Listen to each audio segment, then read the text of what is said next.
Good evening, everyone, and welcome to Talking Theater Santa Fe. I'm Scott Harrison, Artistic Director of Ironweed Productions. Talking Theater Santa Fe is a series of conversations between me and Santa Fe theater artists, sharing stories about their experiences in the theater and the unique paths that have led them to creating theater in Santa Fe.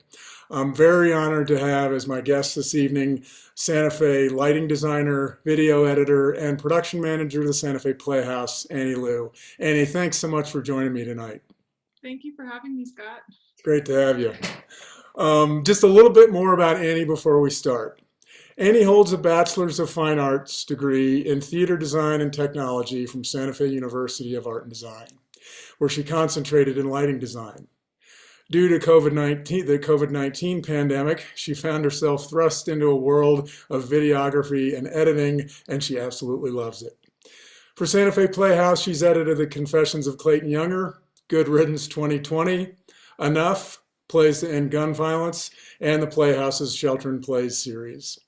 Her newest collaboration is with Las Cruces Aerial Dance Company, Project in Motion, with whom she is curating and editing a new series of promotional videos. Pre-Plague, she designed lights and sound for live theater, including No Number Home, Fun Home, Marjorie Prime, Trevor, The Rocky Horror Show, Cabaret, and The Pillow Man. So Annie, I always just like to hear stories from the beginning. And I just wondered if you can remember, and not necessarily about theater, but like just your earliest memory of being drawn to the world of make-believe or the imagination. Yeah, I have been writing and telling and making up stories for kind of as long as I can remember. I used to, the career path that I once wanted was to be a writer. I almost majored in creative writing actually in university. But I remember being a kid and I would always be writing stories. I was really interested in making things up and telling weird stories. One of the earliest memories I have of it is in, I want to say like third grade, we had like a week long kind of creative writing special class guest. I don't really remember what it was, but it was like in my English section of Hmm. third grade. Uh-huh. And we studied creative writing. And I remember I wrote this story about a dinosaur. And it was a little girl who wakes up one morning and there's like a dinosaur in her room. And it's like her new best friend. And it's this dinosaur that joins her on her adventures, and it like shrinks down into like a little like pocket-sized creature. So, like, she would like take it to school with her, and like it was this whole. It was probably about like 5 to 7 pages long that I like hand wrote out for that class. Yeah. And I remember the teacher like called my mom at work to tell her like how much she loved my story and how like she thinks that like I like have a knack for writing and storytelling, and that was kind of the earliest thing. That's cool. Yeah, it was. I kind of want to find that. I think I still have it at my mom's house in Texas, but That is, that's very I- cool. yeah. And I remember I started writing a horror novel when I was like around that same age, I think, a little bit older maybe, Uh-huh. with one of my best friends at the time, and we bought the same exact journal from like the bookstore we were at together, and we were like, we're gonna write this book together. And we wrote like we like made a list of chapters, and it was like 50 crazy chapters of like this story that was in our heads about like a horror movie about teenagers and like Wow. a murderer or something. Yeah. We wrote like a whole outline out in chapters, and then we never actually wrote the book. Yeah. That's so funny because that reminds me of I had when I was in that's kind of I had a teacher in fifth grade who we had to do a little creative writing thing, and I remember writing about because my mom and dad are from a small town in Missouri, Richmond, Missouri, and I remember I just wrote this little story about Richmond, and the only thing I remember is I wrote something about how kind of the clouds just kind of look like whipped cream or something like that, and anyway, the teacher talked to me afterwards and just said she really liked the story, and I just had that same. It was just that same cool experience of a teacher being real. How cool that your teacher called your mom. Um, and then like just it's just funny when you were mentioning your story with your friend because in sixth grade. I had a good friend, Tim Jameson. I still remember his name, but he and I were working on this story together that we were writing it out, and it was about this like creature that looked kind of like a slug that like lived in the sewers and was like and we sat next to each other in class and we would just like write chapters, as so oh that's interesting. Well, did you do any other kind of writing when you were younger? I mean, did you? Yeah, it kind of continued through my childhood. I really didn't stop writing until I went to college, I think. Um, I would, I was like an internet kid kind of, and I was on all these different websites and like forum websites, very random places for a child to be on the internet in like 2008.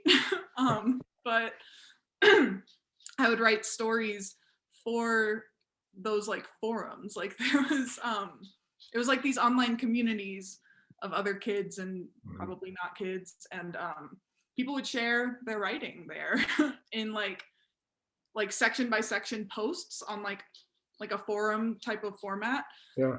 And because it's like you get 500 characters or something, and so I would write short stories on a Word document on my mom's computer. And then I would like copy and paste like new paragraphs onto my like story forum Yeah. page or whatever, like my story post. And I Yeah. would post these like short stories I wrote on the internet for all to see. And it would be cool because it would like I would have a certain amount written before I would go to post. And then I'd like be posting and then I'd kind of run out of content and be like, I need to write more. And then people would comment and be like, post more, post more. I want another chapter. And I was like 13 or something. And Wow. that was fun. I That's did a great. lot of that. Yeah. And I was really into poetry as well. I would write a lot of poems, and once I started getting more into music and playing my guitar, I would start writing song lyrics, and like then I would write full-on songs. And I don't know, writing has always like really been a part of my life. And Yeah. I took a playwriting class in high school. Yeah. Wow. And so when did you, in terms of stories and things like that, when did you start becoming intrigued by like plays and the theater? The first, I think my first introduction to theater was my mom took my brother and I to see the Phantom of the Opera on tour at I think the Hobby Center in Houston is where we saw it. And that was a really cool experience. It was my first time like seeing a live play at all. I feel like I was very young actually. Mm. Um, but I remember like just the theatrics of it all. Like it was so cool to me, like being this like tiny person in the audience, and then like a whole giant chandelier is like swinging into my face. I'm like, oh, it's gonna hit us, and I'm like, mom, that's gonna hit us, and she's like, no, it's not. Like it's fine. I'm like, "No, it's gonna hit us," and then it didn't hit us, but that was my first experience with theater, and I remember just thinking it was so cool how many moving parts were involved and how it was all like happening at the same time to create this experience that I was experiencing. Yeah, yeah. Well, I know you've designed lights for a lot of musicals. Is there a different process for designing lights for a musical as opposed to a straight play, or does it just depend really on the story? It does depend on the story, but it's still a pretty different approach to a musical versus a straight play, because you want to have a plot that can handle the scenes and like the real kind of acting moments, the storytelling moments. Not to say that the songs aren't telling story as well, but it's kind of more of a like production of like, now it's like a song and dance number. We have like the whole ensemble. It's a full dance number. So it's almost like you're designing a straight play and like a concert dance performance Huh. almost at the same time. Yeah. Interesting. Uh, I like musicals the best, I think. Do you really? My Yeah. favorite to design. Yeah. They're so much fun. And it really brings together all of my favorite aspects of lighting design. And what are those? What are your favorite aspects? So my favorite things to design are like dance pieces where you don't necessarily have to worry about front light and like the perfect visibility of everybody's faces because they're speaking and acting, and you can kind of focus on like emotion and movement and body shapes and like the actual choreography and the performers who are embodying that choreography. And then my favorite thing about lighting for theater is the storytelling and the emotions that are all there as well, and building in very like subtle things into my lighting design that are very emotion driven and like based on the lines that are being spoken and like the feelings that are happening on stage. Yeah. And so with the musical, it's kind of like the two best things about lighting for me coming together. Yeah. Oh, yeah. Oh, that's really interesting. Yeah, I remember I just loved I loved Fun Home and I loved Cabaret. Those were both just such fantastic productions. And I remember when I saw well, both Fun Home and Cabaret. I mean, the audience at the Playhouse was just packed, and it was just like, you got to get your ticket for this. I mean, both of them, they were just wonderful productions, and they also just had this great feeling, which I love about certain theater, where it's like an event, like everyone had to go see it, which was just really, really exciting. Yeah, and then you also, which another show, which was really powerful, the Pillow Man. Was that your first design at the Playhouse? Your first lighting design? Yeah, that was my first design ever, actually. Is that right? Yeah. Yeah. My first like for real like big boy show. And now, what was that? What was that process like? What was it? What was it like to work on that show? it was it was pretty wild actually. I had just gotten into kind of a fight with my I was still in college at the time. It was the summer before my senior year, and I had just gotten into like this big argument with my department chair of the performing arts department about why I wasn't getting an opportunity to design yet, Hmm. because she basically kept bringing in um, guest designers who were professionals, and I was assisting on like every single show. I was assistant lighting designer all the time. And then it was about to be my second semester, my junior year, and the design assignments went out. And again, I was just assisting, and I was just kind of like really frustrated at that point. Like I really wanted to actually do it for myself for once. And so I set up a meeting with my department chair, and I mean, she basically told me that it was like, I haven't shown myself that I can do it for our main stage at the Greer Garson, which has like a whole community of subscribers that expect to see professional theater, not student theater or whatever, because we had also lost our black box space, which was supposed to be for like first time designers essentially. But we lost that space that one of those years. And so I was just never getting the chance, and I was like, let me do it. And she's like, no, you can't, because you can't do it yet, basically. And we got into it. And I was like, Yeah. okay, whatever, fine, I'll do this semester Yeah. and then it'll be fine. And then that summer I knew I was staying in Santa Fe, so I reached out to the technical director at the Playhouse at the time, Michael Oldham. Mhm.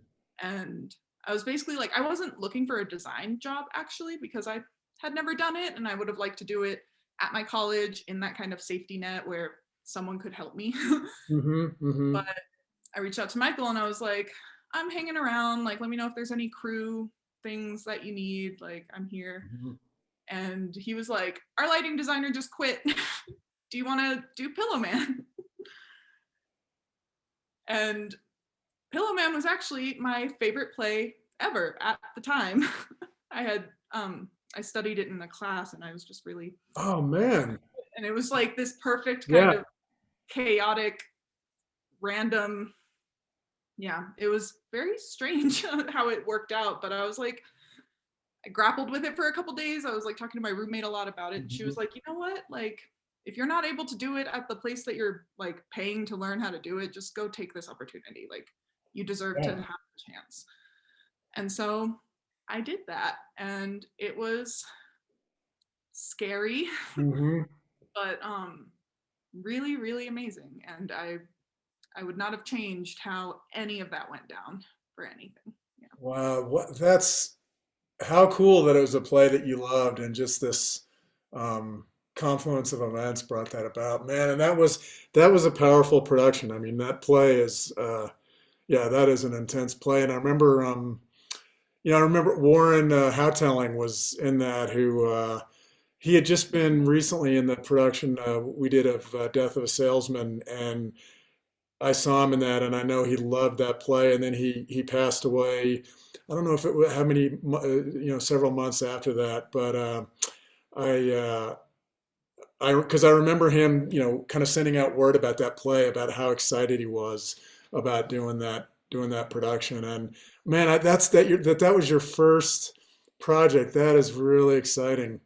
Man. Well, it's, and I don't know, it's always interesting too. I feel like with theater, it's those projects where you're kind of thrown in when you're not expecting it, that just end up being some of the most incredible experiences. You know, you're kind of going without a safety net. Wow, man. Now, did you, I mean, so you had a real interest in writing. And then when was it that it kind of, you became intrigued by lighting design? So I got into, like, I really got into tech theater in high school Uh, because a friend of mine was um, in the acting program, and I was quitting volleyball at the time for other reasons. I was playing volleyball and I hated it at that point. And I was like, I need an elective. And my friend's like, take tech theater, it's easy. I was like, okay. So, so that's how I joined tech theater in high Yeah. school. And it was kind of like, so Tech One was like a very classroom class. It was kind of like theater history, the basics of like tech theater type of stuff, where we didn't actually work on any shows or do anything. We just learned and took quizzes and did Mhm. homework, whatever. Um, and then you could fulfill that arts elective credit Mhm. and wouldn't be able to work on shows after that. But if you wanted to, you could continue and join Tech 2 and then be in like the main theater group class period with like all the actors, all the tech people, and like actually produce the shows. Mhm. And so I stuck it through with the Tech 1 class. Everyone else that was there with me like did not join the next year. And there I was trying to do tech theater. But there was kind of already this group of boys who did all of the lighting and sound. And I was kind of just thrown into the costume shop with all the other girls, basically. Mhm. And that was very frustrating for me Mhm. because I've never really had an interest in costumes. Mhm. Like it was fun for what it was, and I did it and I enjoyed it, but I really always wanted to do like the lights and sound. And so I befriended this group of boys. They became my best friends for high school, and I was like, I'm gonna follow y'all around and I'm gonna learn everything. And every time you say that you have to go to the booth and like do whatever tech stuff, because that's basically, they would get out of class for like gotta go do tech stuff, and then I'd be like, okay. And so I'd be like, can I go? I'm gonna follow them. They need my help, actually. They need me. So Yeah. that's how I got into lighting and sound, was just following this group of dudes around. And then finally, after high school, when I got to college, I was able to choose my path, Mhm. and I didn't have to get pigeonholed into Yeah. any kind of department. Yeah. um, so I got to finally like really embrace that I wanted to do lighting. Yeah. Yeah. Man, that's, and I don't know, that's so cool. You know, I've always, I just really admire, um, I mean, I admire just all the elements of design with theater, but lighting design, it's just always, it's kind of like what you were saying earlier about how like the subtlest thing can just um, can just take an emotion that's happening on stage and just give it a little breath, or just make it a little fuller, or make it resonate a little bit wider. I'm seeing my internet connection's unstable. Are you still seeing me? Am I I still still see you. okay? All's good. I saw your internet connection is unstable, so we'll hope we ride it through. Um, but yeah, I love how that just this sometimes the subtlest thing in lighting can just resonate so deeply with the emotion that's happening in the story, um, or like you said with musicals, how it can just suddenly just thrill you with some just with some particular lighting choice. Um, when you work on lighting design, what is your, do you have a, because I know it's interesting to talk to actors, about their process, and directors, have different, in terms of lighting design, do you have kind of a similar process in the way you approach each project, or does it depend on the story? Um, I feel like it's pretty similar, like the way that I initially approach. And then depending on the story or the project, it might take me a different direction. But I'm a really like like I've kind of explained a little bit, I'm a really emotions driven designer. Mhm. Like my choices are very much determined by like the text and the collaboration of the other designers and the director's concept. Like lighting design for me is very like watery almost, which is funny because it's electricity. um, but it's very like fluid and emotional to me. Um, you're like you're like hugging what's happening on stage almost, and uplifting it a little bit. And if the audience is like really noticing it, then you're doing too much or not enough, or um, and it's just like supposed to be there, and it's supposed to feel like it's supposed to be there, and it's moving and changing as the story's moving and changing. Yeah, yeah, yeah. That's great. Yeah, the uh Yeah, that's just it's interesting. You talk about the emotion of it. When you read a play, are you kind of connected to the kind of the emotion of the play? Is that what resonates with you most in a story when you read it? Yeah, Yeah. yeah, yeah, And yeah, like things that I relate to, and yeah, yeah, yeah, that just really hit you.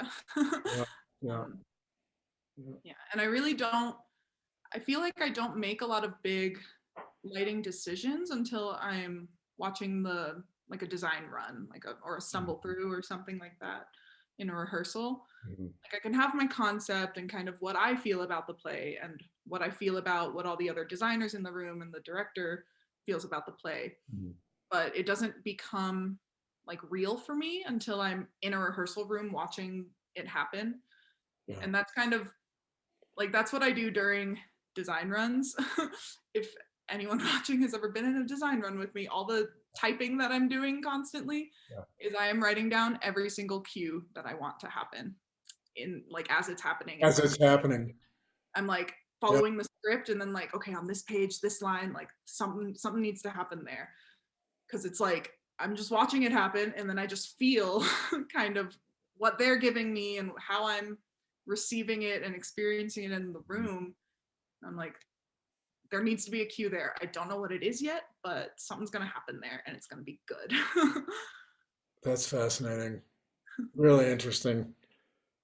Well, when you for for a show that you're particularly proud of, that you've done lighting design for, when you go to the opening night of that show, what's it feel like? Is it as exciting, or does it feel nerve-wracking? um, Anxiety inducing. Oh yeah, Yeah, yeah. yeah. And what's the main source of the anxiety? Is it that you kind of what you envisioned? You think, well, maybe I didn't like what is the main source of the anxiety?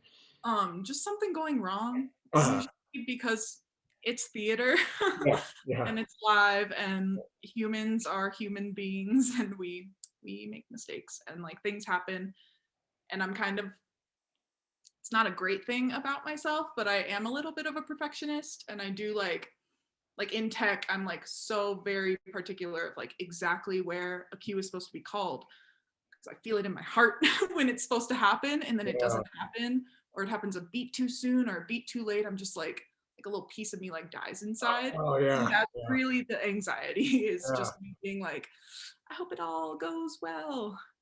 Yeah. And it is worse for musicals because they're just generally harder to call. And Hmm. there's so many cues, and like every cue is like based on like when the drum hits on that beat, and when the guitar comes in, like it's this, and it's like dance move, dance move, dance move is like cue, cue, cue. So that kind of stuff is a little more difficult, and I get anxiety around that when I'm watching it. I'm like, I hope it goes well, I hope it goes well. Yeah. Well, it's almost like it sounds like it's almost like your design is like a living thing or like a character in this, that Right, yeah, that's something. right. Um, It's like I know that nobody will notice. I know right. that But only one that's like, why is that happening? But and it's fine. Like it ends up being perfectly fine. yeah. I'm just a little crazy. Aren't we all in I theory? know. Well, yeah, exactly. Well, yeah. Well, I am just a tiny, tiny shift in gears, but still in the creative land. Because I know too, you mentioned that you play guitar, which is really cool. But you also, I understand, you play the banjo, clawhammer style.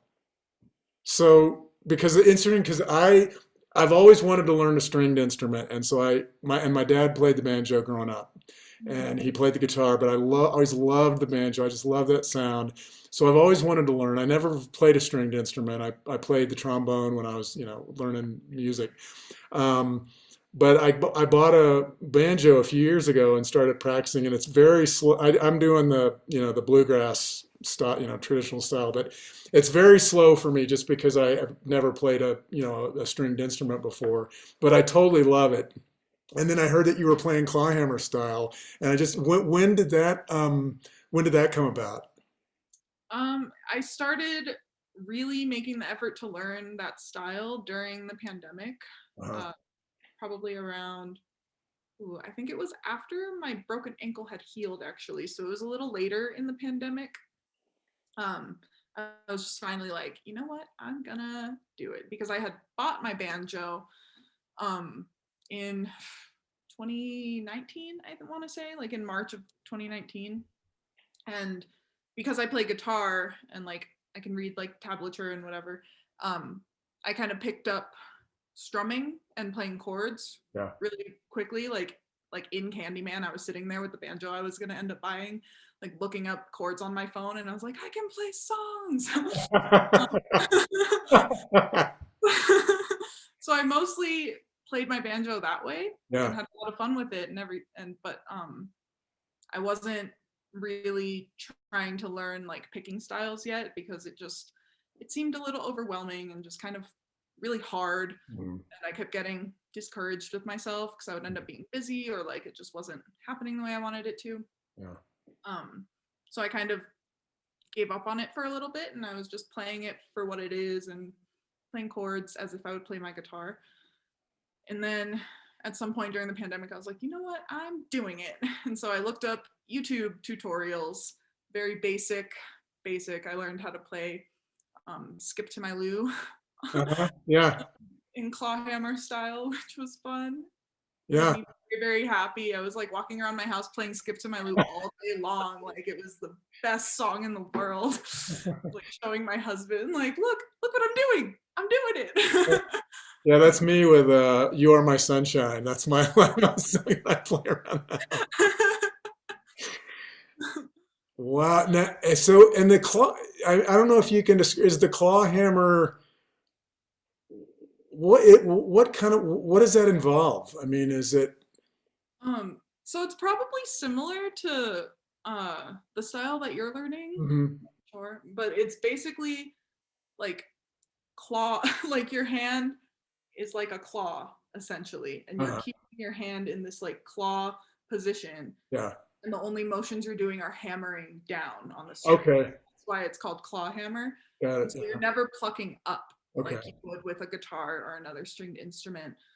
when plucking, it's like you kind of naturally want to like pluck up, but with claw hammer, you're like intentionally plucking down with like your fingernail, and then like pretty much every other note you're supplementing with the high G string, Yeah.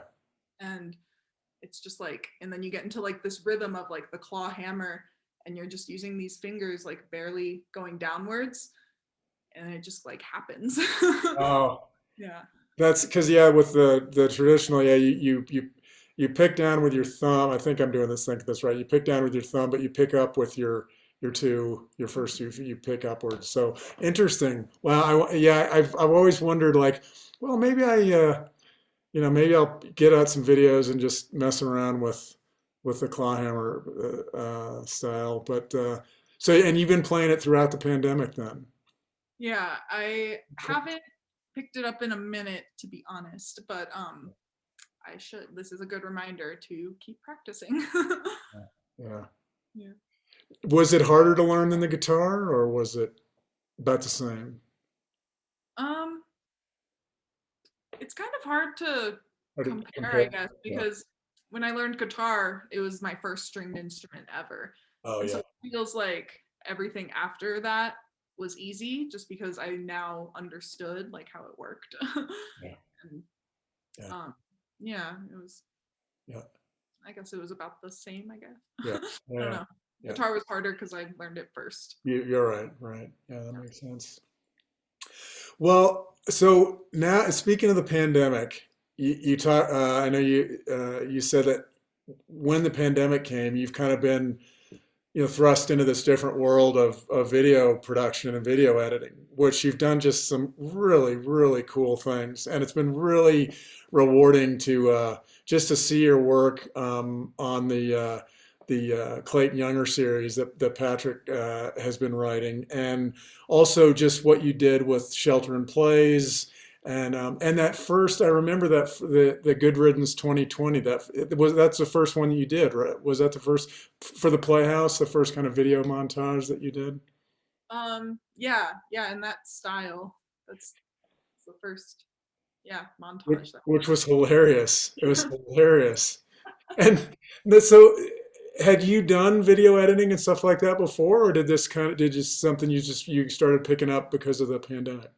Yeah, it kind of just came out of necessity. I had never done any of it. And I started realizing that I had a knack for it during the melodrama, actually. I wasn't editing it, but I was in the editing room for every or almost every editing session with Oh, Andy and Robin, the directors. And I started realizing like, oh, I have like very clear opinions on how this should be going. And I'm making like choices. And I started mhm. noticing that, and I realized that it comes back to how I am with my light cues. It's like that, like right there, that's when it happens, and I know what it needs to be, and I see it in my head and I feel it in my heart. And so that's kind of how I've been approaching the editing. When I got started on, I guess it was, yeah, Shelter and no, the COVID Chronicles. That was the first thing that we did, which was, Oh, that was what I saw. That was what I remember. Yeah, yeah, yeah. it was, yeah, the little montage was so funny. Only like 5 people submitted videos, but they were fantastic. And that was, yeah, the first thing that I edited really ever video wise. And I was teaching myself iMovie because that's what I had and it was free. Yeah. Um, and then I got really good at iMovie and I could edit easily on iMovie after that. And now I'm learning a new software, which is also free, which is fun. I'm discovering new things and yeah, just teaching myself as I go, basically. That's fascinating. Well, and it's really interesting too to hear about how your lighting design instincts come to play with the video editing, and also because I know you've done sound design, and because that's one thing I've really noticed with what you've done with Clayton Younger is just your choices about um, just the look of it, and also just little sound things are really nuanced and just really so specific, and I know Patrick, who's Mahaffey, who's writing it, and who is also a filmmaker, has just talked about how impressed he is with the editing that you've done.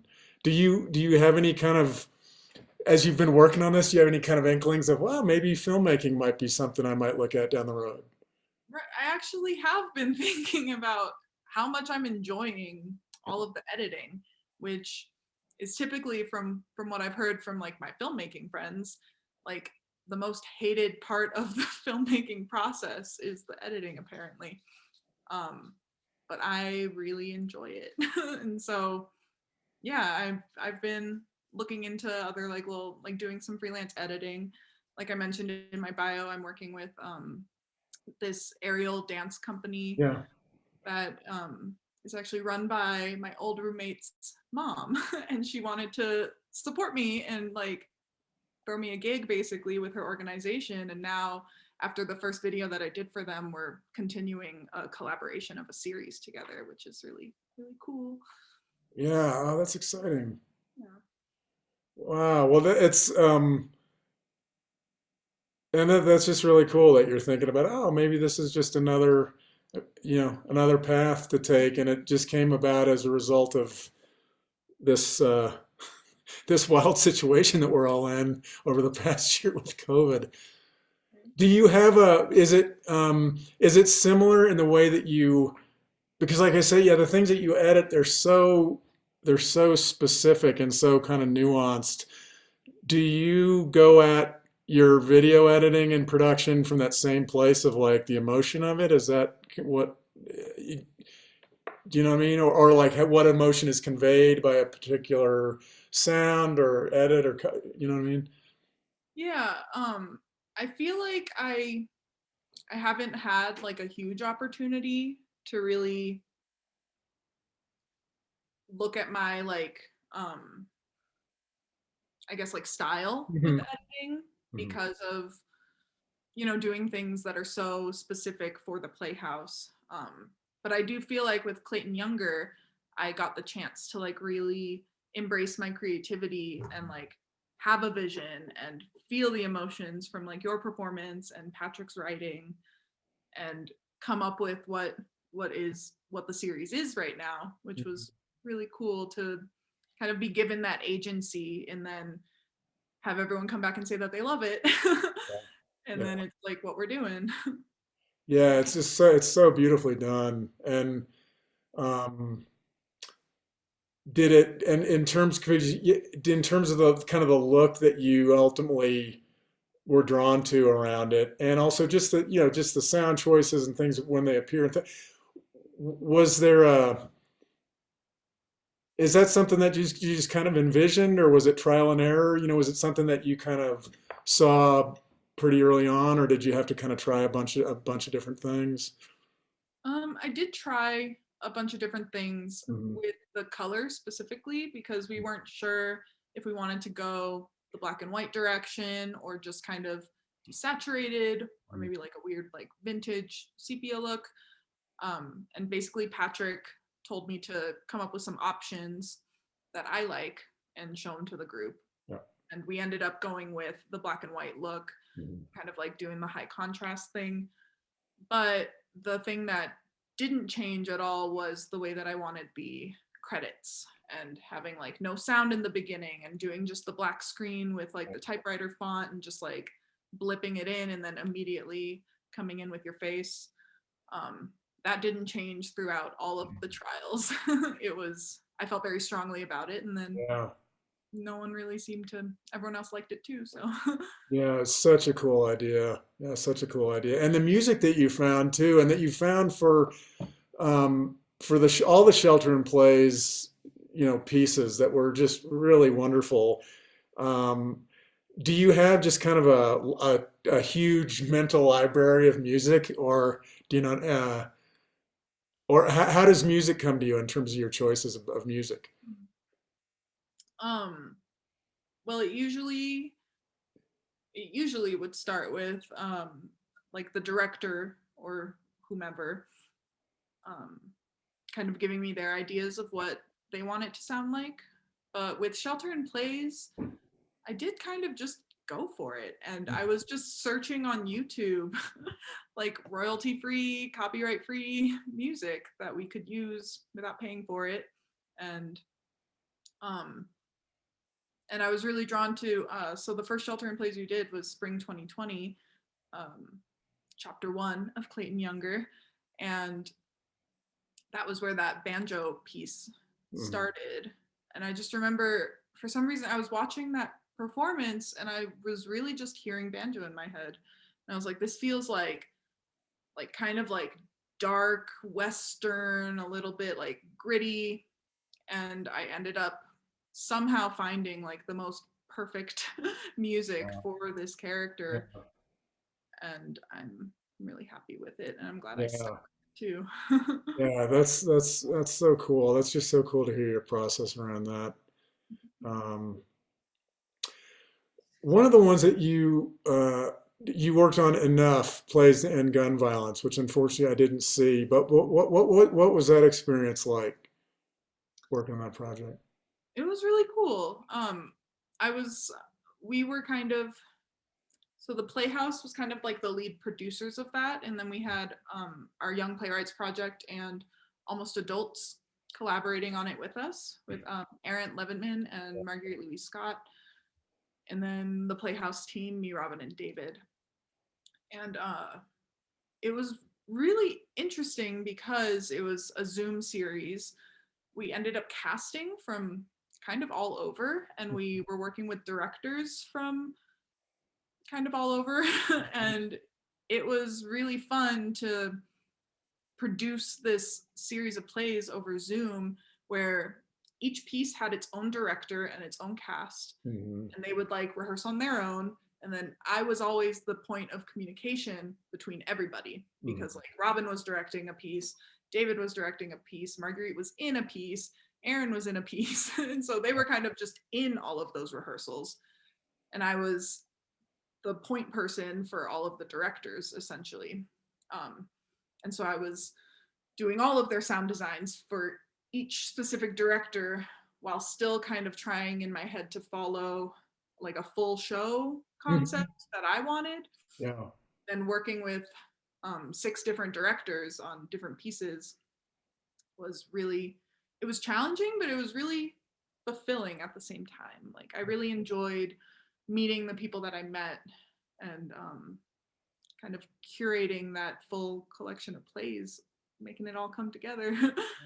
Yeah, yeah, yeah, that's exciting. It's just such a potent topic right now. I remember I've read 2 books by David Cullen.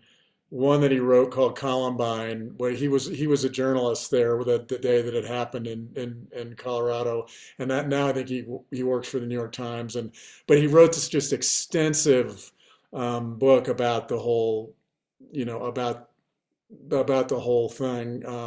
And then it was interesting because then I saw that he had written another book called Parkland.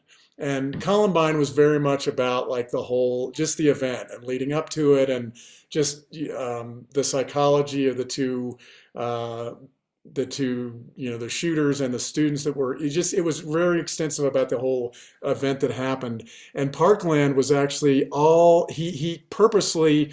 I don't think he named the um, the perpetrator at all in the book, and it was all the whole focus of the story, which was really cool, was about the movement that came out of it, and and just the young people and the movement that they created, and to me that was it was just a really inspiring um, thing to read about this movement that came out of obviously just a horrible, just a horrific event. And I think I read it too. It was kind of right around, it was probably 8 or 9 months ago. So it also just had that wonderful, hopeful feeling of like when enough people mobilize around something, like change can happen and people can listen. And Right. well, um, in terms of the Playhouse, which you're the production manager of the Playhouse, and you all have been just doing really cool, programming throughout, like the Shelter in Plays. It gave just voice to a lot of local writers and actors. What you talked about with Enough, the plays end gun violence. It's been really rewarding collaborating with you all and Pie Boy and Patrick on Clayton Younger. For people that don't know the Playhouse or do know the Playhouse and want to support what you all are doing, what can folks do to support you all right now? Yeah, folks can follow us on all of our social medias. Well, really, Facebook and Instagram are the ones we're active on, I would say. Um, Follow us, share our content, subscribe to our YouTube. Actually, that's a big one.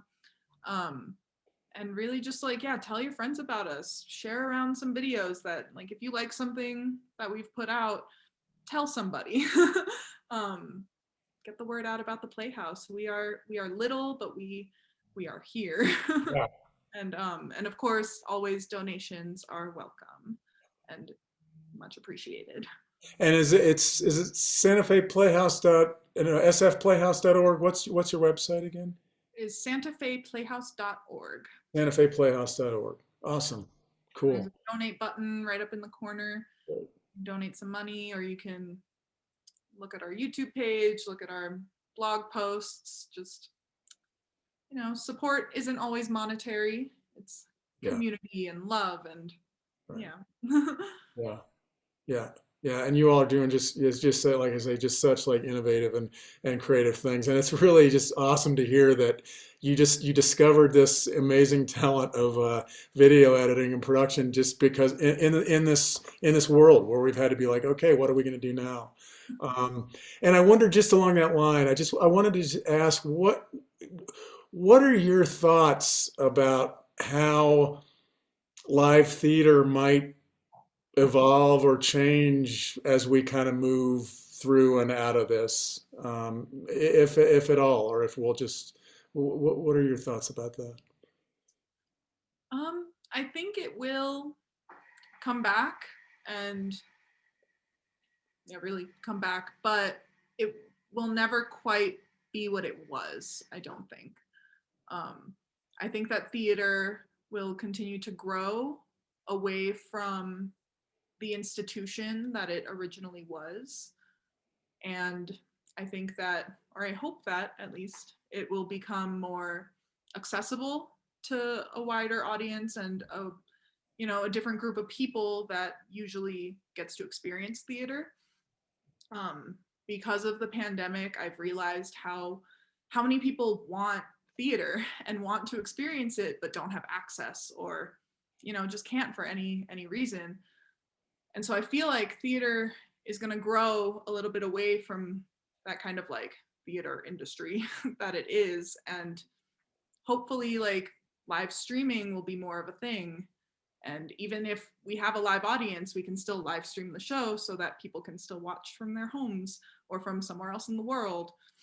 And so, yeah, I really think like access has been a big thing during the pandemic. Like we're realizing how many people want to come see shows Yeah. but don't have the access. That's yeah. That's really interesting. Yeah, I think too. What you're talking about makes me think too about. I also kind of hope that maybe more. I mean, I love like site specific theater, like theater just happening in places that you don't expect. And I kind of feel hopeful that maybe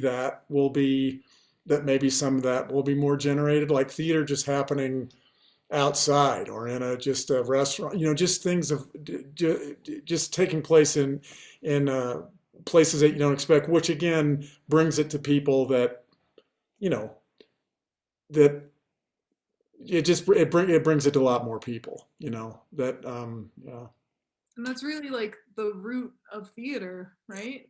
yeah, Is like community gathering and storytelling and right, standing on a street corner, like singing your heart song and having totally, people just come witness it. And yeah, I love that. I also hope that theater goes back to that kind of stuff as well. yeah, yeah, yeah, I agree. Well, Annie, I just want to finish out with one last question, and just ask. I'm always just kind of interested with artists, with all the different experiences that you've had, in theater, and just being an artist. is there one kind of moment or not, maybe not even a specific moment that you remember, but a type of moment within what you do where you feel like this this feeling that I have or this moment is why I just love doing this? Yeah. I have a couple. I'm gonna. Cool. The first one was during the Pillow Man, my first design ever. Mhm. This was a very validating experience that made me kind of say to myself, like I'm doing this. Like this is what I'm supposed to be doing right now. Is this? I was so during the Pillow Man, I also was the board op for the whole run because they couldn't find a board op. So I think I got like an extra $50 and I was like, I'll be the word up. And I was walking out one night to my car. The show had ended, you know, cast and audience are kind of strolling in the street. And I was walking and I heard a voice behind me. And it was somebody, it was Hanya's friend. Someone was talking to Hanya while they were walking out. Hanya played Topolsky.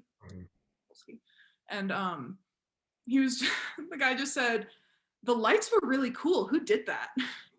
And then Hanya, I hear his voice, and he's like, "Oh, she's right up there." And I just like turned around, and I was like, "It was me." And he's like, "They were. It was so cool." Like, oh. I don't really remember what he said, but I just remember that was like I Uh, just overheard someone like compliment the lighting walking out yeah. of a theater play. Like what? Crazy. Yeah, that was really cool. That's Um, great. and another time, I was actually I was working on a show at Warehouse 21 with Talia. Oh And yeah. Talia, it was Rocky Horror had just opened, I think. It was that summer. And Talia was talking about like, has anyone seen Rocky Horror yet? Like, should I buy a ticket? And I was like, oh yeah, I did the lighting for it. You should buy a ticket. It's really good. Like, definitely go see it. And she was like, oh yeah, is it as good as Cabaret? And I was like, I also did the lighting for that, and yes, it is as good as Cabaret. Wow. It's That's- fun. That was like yeah. the big ones in her head, or what I assumed to be in her head, was like, I did those. Yeah. Yeah. Oh, that's awesome.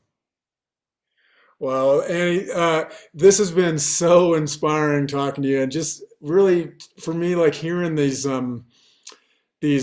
leaps of faith that you took with just different times in your life and kind of where they led, you know, and just led you on these really cool, exciting paths. It's just really great having this conversation with you. I really appreciate it. Yeah, thank you. I appreciate all of it as well. This was really fun. Oh, cool. And I want to thank all of you all for joining us as well. If you are not on our email list and would like to join it so you can learn about future interviews coming up, you can always email me at ironweedsantafe@gmail.com and we'll put you on our email list. I also just want to give a shout out to Theater Santa Fe. They have generously host all of our interviews on their website. They have an online tab on their website, and you can find our interviews there. They graciously put our interviews on their website, and they also just share a lot of wonderful information supporting theater and artists in Santa Fe, and that's at theatersantafe.org. But again, just want to thank all of you all for joining us. Want to thank you again, Annie, and everybody. Just stay safe and stay healthy. Good night.